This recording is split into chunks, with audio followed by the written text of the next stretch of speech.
Kehormatan Dewan Perwakilan Rakyat Daerah Kota Makassar memberikan sanksi pada 13 anggota legislatif Kota Makassar. Sanksi diberikan lantaran adanya laporan pendukung paslon nomor urut 2 yang terkait dugaan penggunaan fasilitas negara untuk berkampanye.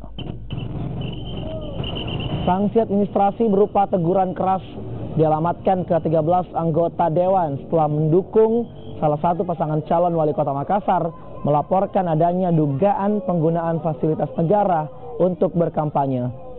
Badan Kehormatan Dewan sebelumnya telah memanggil ke-13 anggota Dewan yang terlibat deklarasi gerakan aksi Dewan mendukung paslon nomor urut 1 Api Cicu di lantai 2 gedung DPRD Makassar.